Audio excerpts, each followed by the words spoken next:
Olá, estamos começando a nossa live de hoje. Agradeço a todos vocês que me acompanham. Já são 511 mil inscritos no meu canal. Muito obrigado mesmo. E sempre digo, você que está inscrito no meu canal, gosta do conteúdo, gosta das lives, gosta das entrevistas, indica um amigo, uma amiga. Muito fácil, o blog do Vila, Marco Antônio Vila, diga para ativar aquele sininho, que são as notificações, colocar like no que vocês gostaram e utilizar como vocês muito bem fazem, sugerem, debate a página dos comentários, né? Lembro também as últimas entrevistas que nós postamos, 3 últimas, de pessoas com perspectivas diferentes. É assim que é o intuito nosso, né? Mostrar que democracia é pluralidade de ideias, discurso único é ditadura. Então, está muito longe desse espaço nosso aqui. Da ex-senadora Heloísa Helena, que hoje está afiliada à rede, né? Do deputado Rodrigo Maia, presidente da Câmara dos Deputados, e do senador Alessandro Vieira, pelo Cidadania Sergipe. São focos, entradas diferentes sobre a complexidade da crise brasileira, mas vale a pena a vocês assistirem. Tenho certeza que vocês vão gostar. E na plataforma www.cursodovila.com.br, lá vocês encontrarão todas as informações dos 2 cursos que estamos oferecendo: História Política das Constituições Brasileiras e História da Ditadura Militar. O primeiro, das Constituições, das 7 Constituições, do ponto de vista da história política. E o segundo, a História da Ditadura Militar, é os 21 anos, entre 1964 e 1985. Encontrarão lá todas as informações. Vamos em frente. Nós vivemos um momento muito triste. Eu passei por todos os jornais, revistas, blogs, portais. É um momento muito difícil que nós estamos vivendo, né? Afinal, passamos de 100 mil mortos, aquela brincadeira feita pelo Jair Bolsonaro, né? Que isso não seria uma mera gripezinha. Ele tem no seu colo 100 mil brasileiros e brasileiras que morreram, do qual ele é responsável pela forma dolosa como é que ele conduziu, né, a todo o processo de combate ao coronavírus, e como continua desqualificando até esses dias, até hoje. Não fala nada. Ele está preocupado, e nós devemos estar preocupados, porque eu li, aqui no Brasil é a maior colônia libanesa no exterior, claro, com a tragédia que ocorreu em Beirute, é verdade. Só que ontem, aqui no Brasil, morreram cerca de 9 vezes mais brasileiros e brasileiras do que no trágico acidente lá de Beirute. E por causa de Beirute, diz que ele está designando o ex-presidente Michel Temer para ser uma espécie de embaixador plenipotenciário brasileiro nessa tragédia que ocorreu na cidade de Beirute. Então ele ligou ao ex-presidente, convidou, que é filho de libanês, mostrando, portanto, preocupação. Nesse sentido está correto. Estranho, né? Que ele não tem a mesma preocupação com brasileiros e brasileiras que morreram ontem mesmo, que é cerca de 8 a 9 vezes do que aqueles que infelizmente morreram em Beirute. Isso é importante deixar registrado com a devida pontuação, certo? Com a devida pontuação.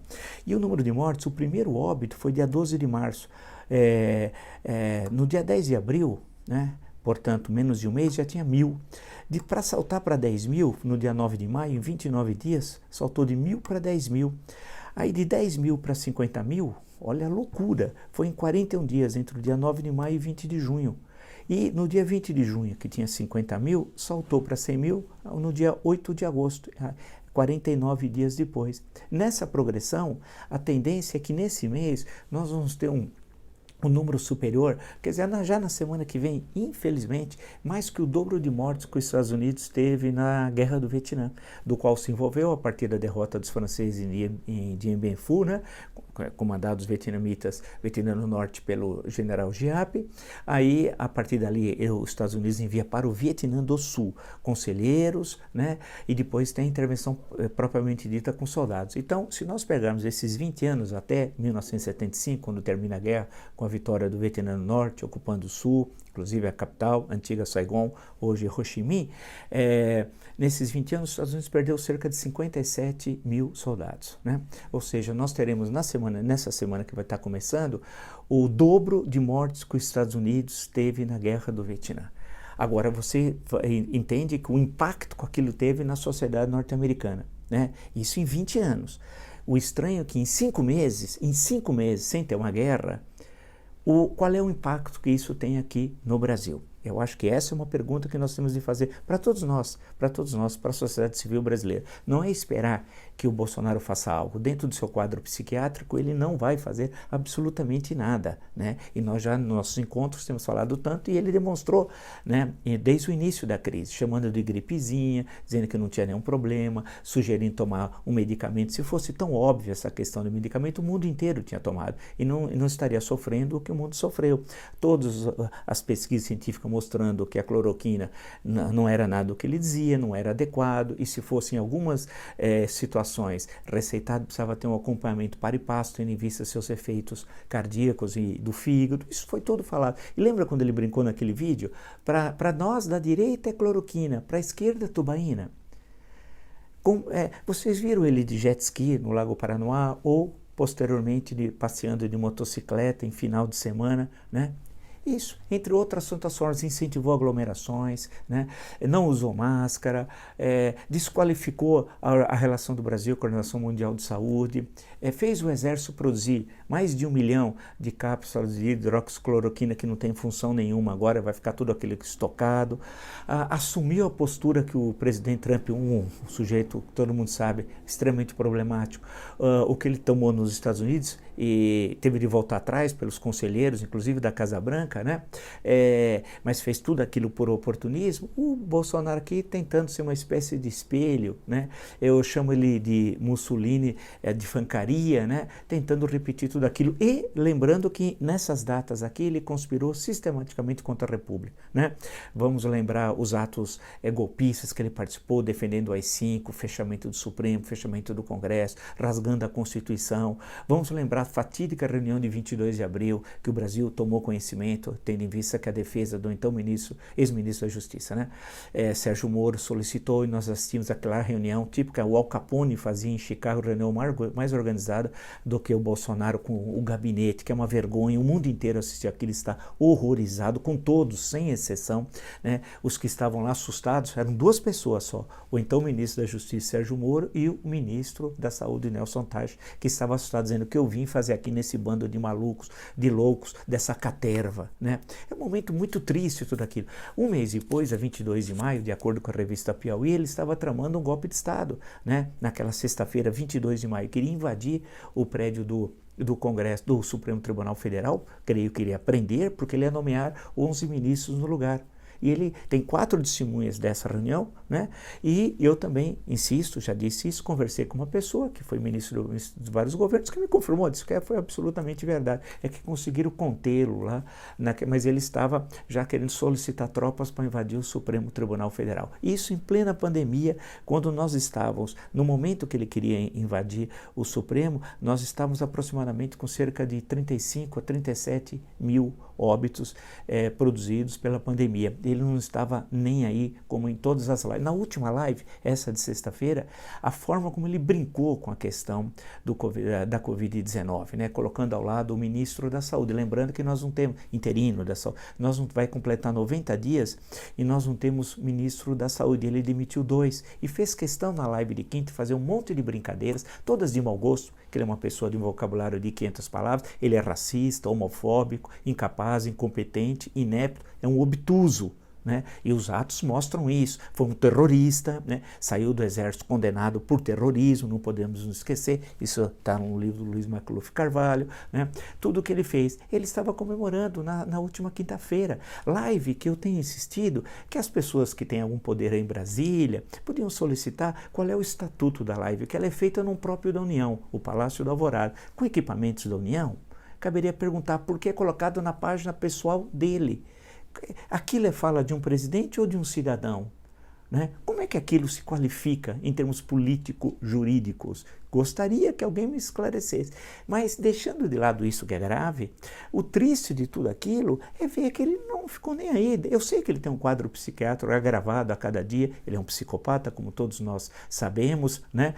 Mas é o desdém pelos mortos, que é difícil, mas ele realmente desprezou tudo isso e continua agindo, inclusive não trabalhando sábado e domingo, né? Quando está todo mundo preocupadíssimo com o que está ocorrendo, ele hoje está participando de uma teleconferência tal, que ele não tem nem o que falar, porque ele não tem sequer um ministro das Relações Exteriores. Ninguém pode chamar o Beato Salu de ministro das Relações Exteriores, né? Destruindo uma história belíssima que o Itamaraty tem, né? Especialmente a partir da gestão que começou em 1902, foi até 1912, durante 10 anos, portanto, do Barão do Rio Branco. Mas vamos lá para colocar algumas questões políticas sobre tudo isso. Vamos lá.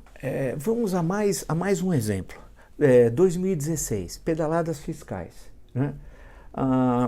Teve lá pedaladas fiscais. Outros presidentes teriam também, de forma pouco usual, pouco republicana, né, pouco transparente, feitas, realocando algumas rubricas do orçamento, fazendo umas transações não devidamente, não autorizadas pelo Congresso Nacional. Mas tudo bem, foram as pedaladas fiscais. Foi isso que foi o mote que levou ao processo de impeachment. Eu pergunto, o que é mais nocivo ao Brasil? E aí sim, é uma comparação entre duas coisas que tem de ser feitas.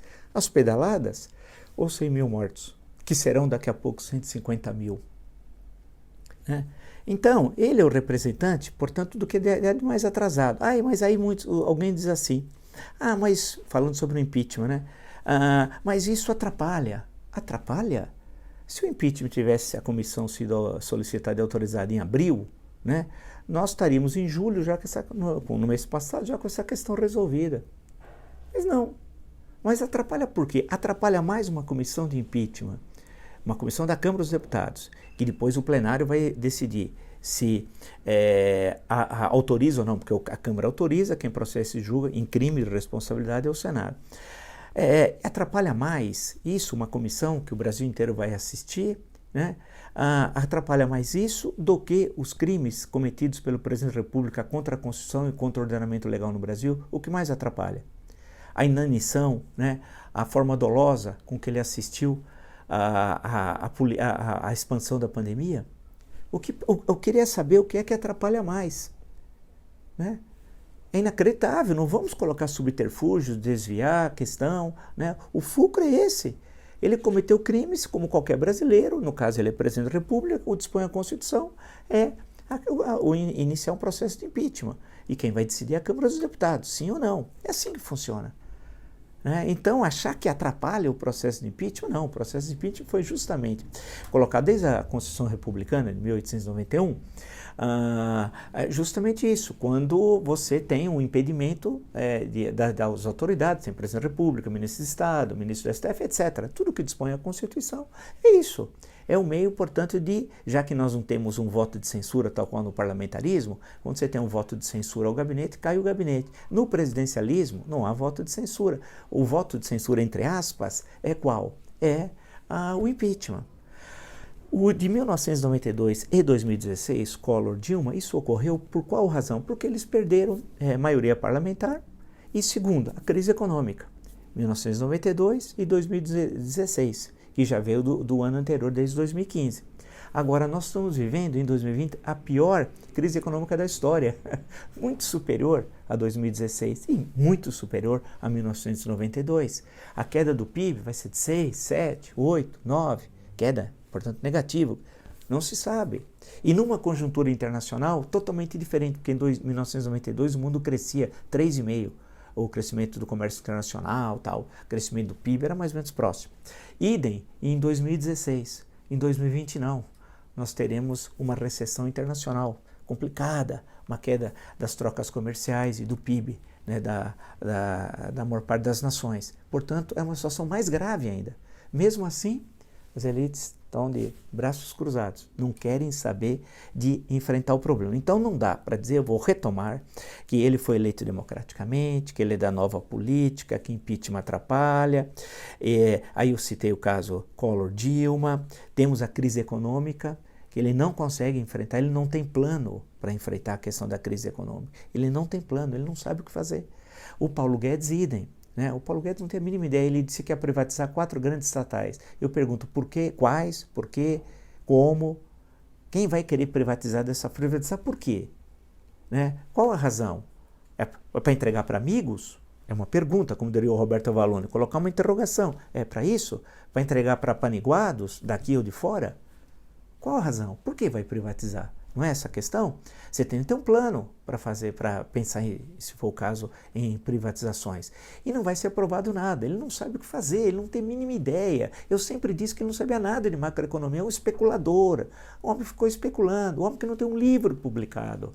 Um homem que tem ódio de livrarias, como eu citei anteriormente, e tem ódio do conhecimento, e que disse que leu 3 vezes o Keynes, naquela reunião de 22 de abril. Eu li 3 vezes, e no original, mas não entendeu nada. né? Parece aquelas escolas que agora é moda nas grandes cidades de São Paulo, escolas bilíngue, e o aluno é ignorante em inglês e português. E tenho casos, muitos para descrever, né? O sujeito é ignorante em 2 línguas. Esse é o Paulo Guedes, não sabe nada, então não temos plano, meu Deus. Né? Quantas milhares de empresas não quebraram? Micro, pequenos e médios empresas. Quantas? E os milhões de desempregados? O segundo trimestre foi terrível. O terceiro vai ser pior que o segundo.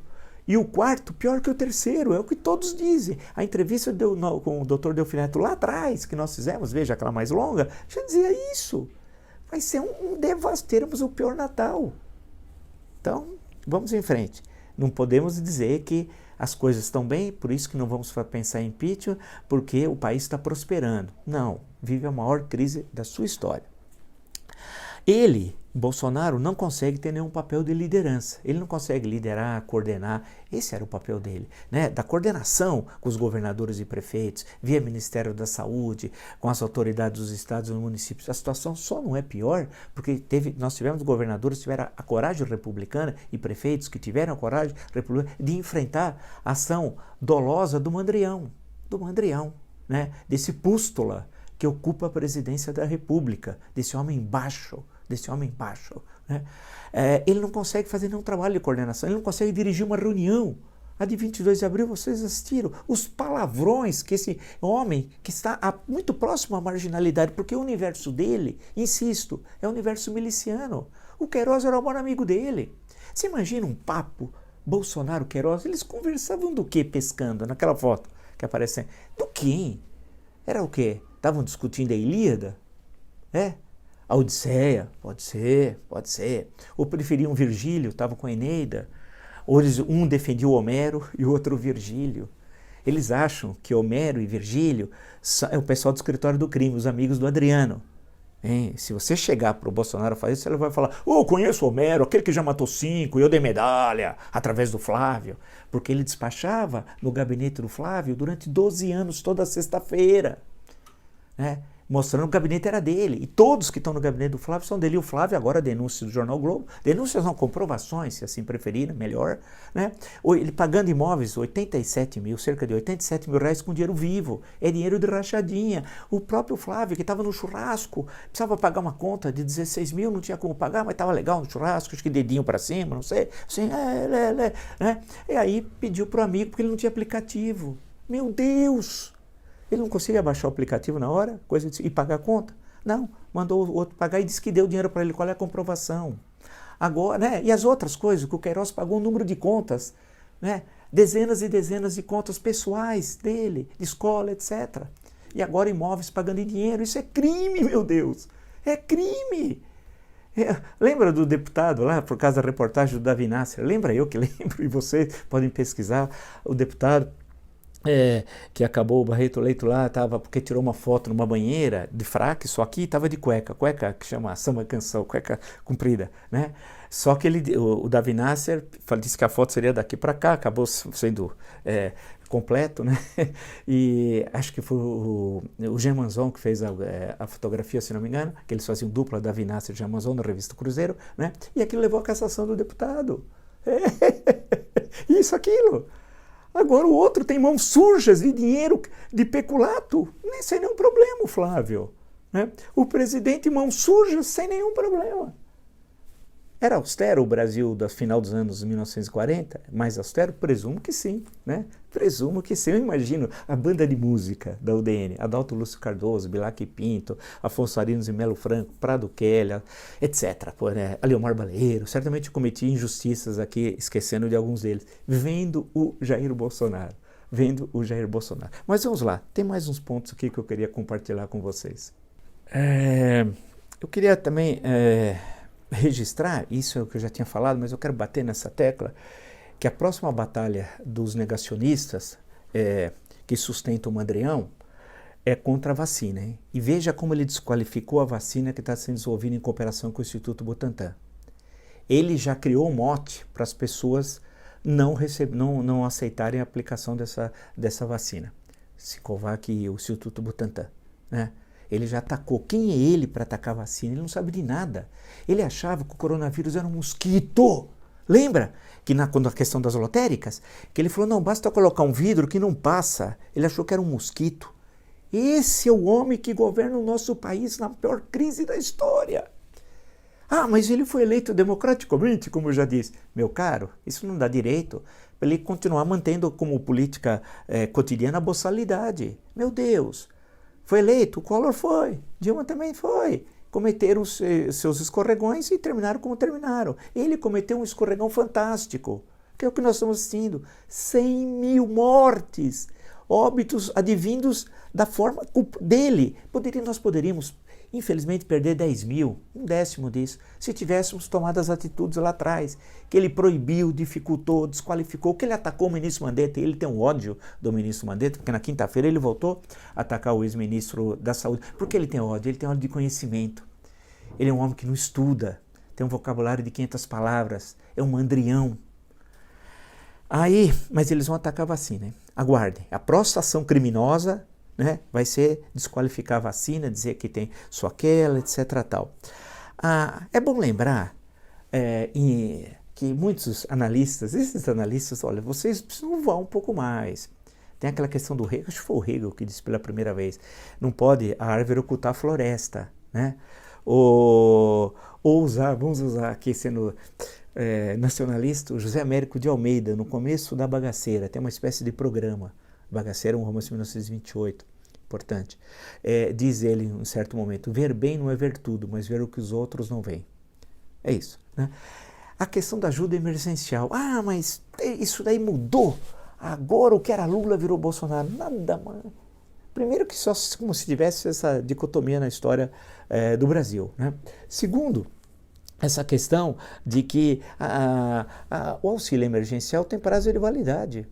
Tem prazo de validade. A questão que se coloca é o que será do Brasil e dos brasileiros que recebem o auxílio emergencial após o seu fim, ou a sensível diminuição de valor de 600 para 300 ou para 200. Porque a Câmara dos Deputados é que ampliou de 200, como o governo queria, para 600. E ele capitalizou. Eu falei isso na entrevista, assisto com o Rodrigo Maia. Eu falei, mas a Câmara que pegou de 200 saltou para 600. E quem capitalizou isso foi ele, porque ele tinha mandado por 200. Mas agora, tendo em vista a situação grave das contas públicas, deve diminuir. E tem prazo de validade. Portanto, o que tudo bem, a pesquisa e fotografia de momento, mas ela não permite daí você traçar uma perspectiva histórica. Pois isso é básico no campo analítico, né? Agora o Nordeste é bolsonarista, tal, né? Mas espera um pouquinho, como o Nordeste pode ser bolsonarista, quando o Bolsonaro, ao contrário do PT, que a disputa seria essa, supostamente, que o PT tem partido. Quando o Lula chegou à presidência em 2003, o PT existia há 23 anos e tinha participado de muitas eleições no Nordeste, prefeituras, governo de estado, tinha vereadores, deputados estaduais, senadores, né? Portanto, tinha uma inserção na estrutura política do Nordeste, algo que ele não tem, sequer partido ele tem. Não é verdade? A Aliança pelo Brasil obteve 3% das assinaturas necessárias. Mas vamos lembrar mais, liderança, ele não tem liderança, ele não tem carisma. Não tem liderança e não tem carisma. Ao contrário, você gosta ou não, que o Lula tinha. Eu posso dizer isso com tranquilidade, porque vocês sabem nos meus embates travados com o Luiz Inácio Lula da Silva, né? A presença na história, precisa ter presença na história. O Bolsonaro é de agora, o Lula tinha 20... E quando eu falo Lula, entende-se PT e partes da sociedade civil que o PT estava presente, comunidades eclesiais de base, sindicatos, etc. Que ele não tem nada disso. Isso daqui é uma coisa de momento. Claro que está aliado com o que é de mais atrasado. Aí é uma outra coisa interessante. Aqueles que apoiavam o Lula hoje estão apoiando o Bolsonaro, aquela elite política reacionária que nós temos em grande parte do Nordeste. Tem no Brasil inteiro, mas eu estou analisando aqui, recortando o Nordeste. Entende? Eu digo isso porque estudei e estudo o Nordeste. Então, aquela elite, o que aí permite uma reflexão. Se você substituir Lula por Bolsonaro é por causa do atraso econômico. Porque se fosse uma região que as pessoas pudessem caminhar com as próprias pernas, pudessem ser cidadãos plenos, efetivos, que não dependesse de uma ajuda do governo federal, mas que passa pelas prefeituras, né? Quem vai receber e tal passa pelas prefeituras, isso não teria ocorrido. Ou seja, o que demonstra isso? A presença do coronelismo local. a presença do poder local, como o poder local é forte. E aí voltamos ao clássico do Victor Nunes Leal, Coronelismo e Chá de Volta. Está presente em algumas regiões, o passado é um eterno presente. O tempo não passa, né? Aquela coisa, lembra uma passagem lá do William Faulkner, né? Do grande romancista americano, teve até no Brasil. Mas o tempo não passa ali. E aí que permitiria uma boa reflexão. Por que se faz essas mudanças? Lembrar que na eleição de 1982, e pegou uma terrível seca no Nordeste, acho que para encerrar o século, foi a mais difícil, né, do século XX. Digo isso que vocês podem estudar, Vida e Morte no Sertão, História da Seca do século XIX e XX, que eu escrevi. Lá tem um livro muito citado, aqui e fora do Brasil, sistematicamente citado. Essa seca foi terrível. Em 1982, nos 9 estados, sabe quem ganhou? O PDS. O partido do governo, nos 9 estados. Então, há essas mudanças. Eu ganho o PDS, depois mais para frente, em outra conjuntura, o Lula, depois o Bolsonaro. O Bolsonaro, nas pesquisas, porque ele perdeu eleitoralmente no Nordeste, foi muito mal, né? Então, não dá para analisar por aí, né? Para dizer, então, que ele teria um apoio dos mais pobres, seria, portanto, uma barreira para o processo de impeachment. Não. Quem fala isso, insiste nessas leituras, são os petistas, porque eles querem construir em 2022 a polaridade PT-Bolsonaro. Por isso que eles são contra o impeachment. Porque a possibilidade do impeachment levaria a uma outra cena eleitoral em 2022, que eles não querem. Eles querem que o Brasil afunde para ter o Bolsonaro como adversário, para daí vencê-lo no segundo turno. É isso. Ou tem outros que querem empurrar essa crise até dezembro. Há alguns que pensam assim, até dezembro, para que, de acordo com a Constituição, anular a eleição no TSE. E aí diz a Constituição, são vários processos, então, no Tribunal Superior Eleitoral, se você anula a eleição no segundo biênio, que seria o caso, a partir de 1º de janeiro do ano que vem, a eleição é parlamentar, no congressual, se assim preferirem. Os 513 deputados serão eleitores dos 81 senadores e candidato, por analogia, pressupõe-se que seria um parlamentar com mandato, né? E só votariam, portanto, os 513 deputados e os 81 senadores. Então é melhor não mexer agora, vamos aguentar o Bolsonaro. Nós já estamos em agosto, daqui a pouco é Natal, ninguém vai lembrar. Porque eles falam, tem o vice, o Mourão, que pode ser pior do que o Bolsonaro. Se ele é pior ou não, isso para mim não me interessa. Não me interessa. O que me interessa são as condições concretas que nós estamos passando, a maior grave crise da história econômica, sanitária e política da história do Brasil. Esse homem conspira contra a Constituição. Essa semana, veja a live, com os oficiais generais, ele diz que quem garante a liberdade minha, sua, nossa, são as Forças Armadas. Não, quem garante a liberdade é a Constituição. E quem é o guardião da Constituição? O Supremo Tribunal Federal.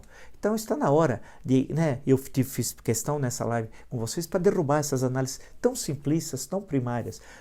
É do senso comum, como diria um filósofo italiano, a filosofia das massas. Vamos ter a reflexão, né, uma reflexão um pouco mais elaborada da conjuntura que nós estamos vivendo e compreender nessa história do tempo presente, né, o que está ocorrendo aqui e as perspectivas que nós temos a curto prazo. Se você gostou dessa live e de tantas outras no meu canal, não se inscreveu, é muito fácil. São 511 mil inscritos, hein? Blog do Vila, Marco Antônio Vila, tira o sininho ali, são as notificações, coloque like no que vocês gostarem e use a página dos comentários. E aí na plataforma www.cursodovila.com.br, lá vocês encontrarão os 2 cursos que nós estamos oferecendo, História da Ditadura Militar no Brasil e História Política das Constituições Brasileiras, ok? Nos encontramos, portanto, amanhã.